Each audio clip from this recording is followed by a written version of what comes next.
তারেকের বাপে খুনি। আমার কাছে প্রশ্ন করবেন যে শানে নজরুল কি আর ব্যাখ্যা কি, কিভাবে খুনি? আপনি দেখবেন বঙ্গবন্ধুর সহপরিবারকারে ৭৫-এর 15ই আগস্ট মোস্তাক, বজলুল হুদা, কর্নেল তাহের, মেজর ডালিম, ফারুক, রশিদ এরা একটা গং হইয়া তারপরে কিন্তু বঙ্গবন্ধুর সহপরিবারকে তার কিন্তু পাখির মতো গুলি করে মেরেছেন, পাখির মতো গুলি করে মেরেছেন। এই জায়গায় কিন্তু আমি বলি এই দেখেন জিয়া কিভাবে খুনি, এটা আপনারা বললাম। এইবার আসেন কুলঙ্গের নারী খালেদা জিয়া কিভাবে খুনি, কিভাবে খুনি শোনেন। 1 নাম্বার হইল দাইয়া খালেদা জিয়ার সময় 36 থেকে 35,000 নেতা কর্মী আওয়ামী লীগের চিহ্নিত করে এই র্যাব, চিতা, কোবরা তারা প্রতিষ্ঠিত করে, সৃষ্টি করে, তারপরে বেছে বেছে টার্গেট করে আওয়ামী লীগের নেতা কর্মীকে হত্যা করেছে। মঞ্জুরুল ইমাম, কিবরিয়া সাহেব, এই নাটোরের মমতাজ উদ্দিন, কৃষ্ণ মাহুরি, আমার দিকে তাকান, আসানুল্লাহ মাস্টার, এরকম বহু নেতাকর্মীকে বেছে বেছে তারপরে তারা হত্যা করেছে। এই জন্য ওই কুলাঙ্গার নারী খালেদা জিয়া হলো খুনি। এবার আসেন আপনি যার কথা জিগাইছেন তার জন্ম কোথায়, এইটা আমার বাপেও জানে না। হয়তো করাচিতে হইতে পারে, সে জানজুয়ানের জন্মে হইতে পারে, ৭৫,000 পাঞ্জাবের সেই তাবুর নিচে ছিল, কে তার বাপ সে নিজেও জানে না। এখন সে কি করে আপনি দেখবেন ৮৬-তে জাতির জনক বঙ্গবন্ধুর সুযোগ্য কন্যা, মানবতার মা, বিশ্বনেত্রী, মাননীয় প্রধানমন্ত্রী জননেত্রী শেখ হাসিনা কি করলেন, এই দেশে মাতৃভূমির টানে, বাঙালি জাতির টানে এই দেশে যখন আসতে চাইলেন সরকার তারে বাধা দিলেন, ভিসা দেবে না, সরকার আসতে দেবে না। সে কিন্তু জীবনের ঝুঁকি, মৃত্যুর সামনে নিয়ে সেই দেশে জাতির কল্যাণে, এই বাঙালি জাতির কথা চিন্তা করে সে কিন্তু বাংলার মাটিতে এসেছেন, বাংলায় গণতন্ত্র রক্ষা করেছেন, উদ্ধার করেছেন, বাঙালির জাতি কিন্তু শান্তিতে বসবাস করে। আপনি দেখেন উনি ওই আটলান্টিক মহাসাগরের ওপারে বই বেসকি দেয় শয়তানের মতো, হ্যান করেঙ্গা, তেন করেঙ্গা, অনেক কিছু করেঙ্গা, কয় বড় বড় ঘোড়ায় তো করছে অনেক ছাই, কানা ঘোড়ায় ভেটকি মারে, তারা লজ্জার শেষ নাই। সরকার পতন হবে, আইজ হবে, কাইল হবে, পশু হবে, ফখরুল, আমানুল্লাহমান, তারপর বয়সরচন্দ্র রায় খালি সিতাইয়া সিতাইয়া খায়। এদের কথা যদি বলি, আমানুল্লাহমান, খালেদার বারুদ ছাড়া কামান, এরা খালি কয় সরকার পতন হবে। সরকারের পতন কইতে কইতে কইতে কইতে সরকারের যে সরকারি পার্লামেন্টের মেয়াদ প্রায় শেষ পর্যায়ে, কিন্তু সরকার আর পতন হয় না। আগামী 24 সালে বিপুল ভোটে এই দেশের জনগণ আওয়ামী লীগকে ভোট দেবে। কেন দেবে জানেন? উন্নয়নের অবস্থা দেখছেন, পদ্মা ব্রিজের উপর উঠলে মনে হইবে জানি আপনি ব্যাংকক গাইছেন, আপনি সুইজারল্যান্ডে বাস করতেছেন। আপনি যদি সেই চট্টগ্রাম যান, মাদার বাড়ি, যদি কয়লা বিদ্যুৎ কেন্দ্র, যদি বন্দর আপনি দেখেন, পায়রা বন্দর যদি দেখেন, মেট্রো রেল আপনি দাদার আমলে দেখতেন কিনা সন্দেহ। আমি বাঙালিকে বলি, দাঁত থাকতে মানুষ দাঁতের মর্যাদা বুঝে না। মাননীয় প্রধানমন্ত্রী জননেত্রী শেখ হাসিনা যখন এই বাংলার মাটিতে থাকবে না, বাঙালি বুঝবে যে আসলে আমরা কতটুক পরদিন।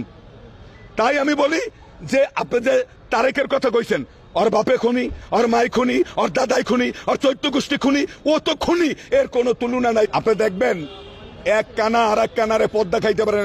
লালন সাইজির একটা বানিয়ে আছে, ওরা নিজেরাই কানা, ওদের দেশে প্রতিদিন বন্দুক হামলায় শিশু পর্যন্ত নিহত হয়, একজন অপরাধীকে তারা ধরতে পারে না, তার কোনো বিচার হয় না, কোনো কঠোর অস্ত্র আইন হয় না।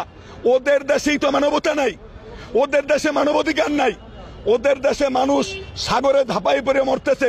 আপনি দেখেন 12 থেকে 14 লক্ষ রোহিঙ্গা, তারা কি কষ্টে জীবনযাপন করতেছে, তাদের কোনো কিছু নাই। আর ইউক্রেনের 1 কোটি লোকের মতো লোক যারা ধলা চামড়া, সাদা চামড়া আমি বলি, এদের বৈষম্যটা কি আপনি দেখেন।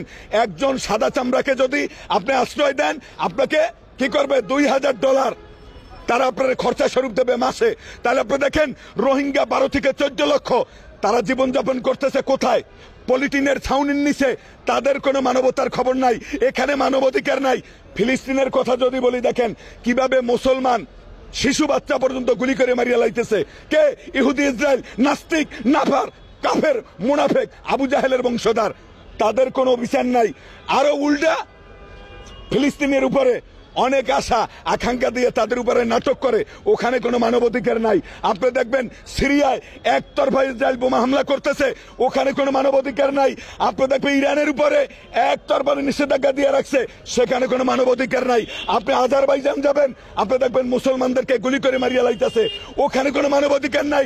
জর্জিয়ার যুদ্ধের কথা যদি বলি, অনেক মুসলমান আছেন, আপনি দেখবেন জর্জিয়ার যুদ্ধে এই ব্রিটিশ, এই আমেরিকা অনেক কিছু করেছেন, অনেক মুসলমানকে কোলের শিশুকে গুলি করে মেরেছেন, ওখানে কোনো মানবাধিকার নাই।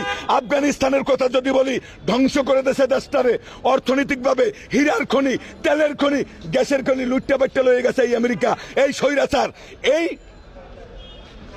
স্বৈরাচারিক সরকার, এই বাইডেন প্রশাসন, এই জর্জ ডব্লিউ বুশের প্রশাসন, আমেরিকার পররাষ্ট্রনীতিকে আমরা নিন্দা জানাই, ঘৃণা জানাই, ধিক্কার জানাই। এবং আসেন গাদ্দাফির কথা যদি বলি, লিবিয়ার অবস্থা কি করেছে। লিবিয়া যখন আমেরিকার কথা শোনে নাই, আমেরিকার কুচক্রে যখন পাও দেয় নাই, তখন লিবিয়াকে ধ্বংস করার জন্য, লিবিয়ার গাদ্দাফিকে হত্যা করার জন্য তারা গোপন শখ সাজাইয়া ষড়যন্ত্র করে গাদ্দাফিকে শেষ করছে। আমি যদি বলি মোহাম্মদ সাদ্দাম হোসেনের কথা যদি বলি, সাদ্দাম হোসেন যখন বলেছে কোন ইহুদির টাকা আমার রাষ্ট্রে চলবে না, আমার দেশের তেল জাতীয়করণ হবে, দরিদ্র রাষ্ট্রেও আমি তেল সাপ্লাই দেব, যাতে কোনো দরিদ্র রাষ্ট্রে কষ্টে না থাকে। এটা আমেরিকার কাছে ভালো লাগে নাই। আমেরিকা তৎক্ষণিক সাদ্দামের পিছনে লাগছে। সাদ্দামের পিছনে লেগে রাসায়নিক অস্ত্র আছে, জীবনঘাতী অস্ত্র আছে, অনেক মিথ্যা ষড়যন্ত্র করে ইরাকের ভিতরে ঢুকে সাদ্দামের সরকারকে পতন করে তেল গ্যাস সেখান থেকে লুটটা বাইটটা নেছে। ওদের স্বার্থ যেখান থেকে আদায় হয় সেখানে আর ওরা থাকে না। এই দল আমেরিকা, এর মতো লজ্জাজনক দেশে আমরা যাইতে চাই না। আমরা আমেরিকার লোকে কোনো ব্যবসায়ী করতে চাই না। দরকার হয় আমেরিকান যে দূতাবাস আছে আমাকে বাংলাদেশ থেকে গুটিয়ে নিয়ে যাও, আমাদের কোনো অসুবিধা নাই। 71-এ আমেরিকান দূতাবাস এই দেশে ছিল না, আমাদের 30 লক্ষ শহীদ হয়েছে এবং মুক্তিযোদ্ধারা যুদ্ধ করছে।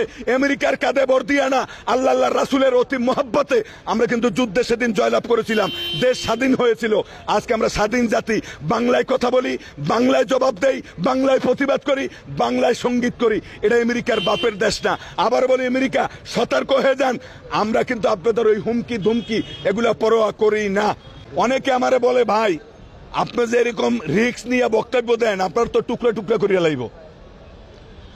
আমি একটা কথাই বলি ভাই, বঙ্গবন্ধুর মতো লোক পাখির মতো গুলি খাইয়া সহ পরিবার মারা গেছে, তাতে কোনো আফসোস নাই। আমার মতো লোক যদি 5000 টুকরা আপনি করতে পারেন, আমার কোনো সমস্যা নাই। আল্লাহ রাসূল বলছে সত্যের পথে থাকো, অন্যায়ের প্রতিবাদ করো, ন্যায়ের পক্ষে কথা বলো। এবং এই যে আপনি ভোট দেখেন, ভোটও কিন্তু পবিত্র আনামত। আপনার একটা পবিত্র ভোটে যদি একটা ছিনতাইকারী ক্ষমতায় আসে, আপনি জাহান্নামে যাবেন, কোনো সন্দেহ নাই। আপনার একটা পবিত্র ভোটে যদি একজন ভালো ব্যক্তি জনপ্রতিনিধি ক্ষমতায় আসে, আপনি আল্লাহর কাছেও শান্তি পাবেন, পৃথিবীতে বাস করিয়াও শান্তি পাবেন। আর যদি মনে করেন খুনি তারিখের মতো কোনো লোক আনতে পারেন, তাহলে খাম্বা ব্যবসা, নারীর ব্যবসা, যা কিছু আছে আপনার সম্পূর্ণ ব্যবসায় আপনি জড়াইতে পারবেন। এর জব কিন্তু আপনার কবরে দিতে হবে।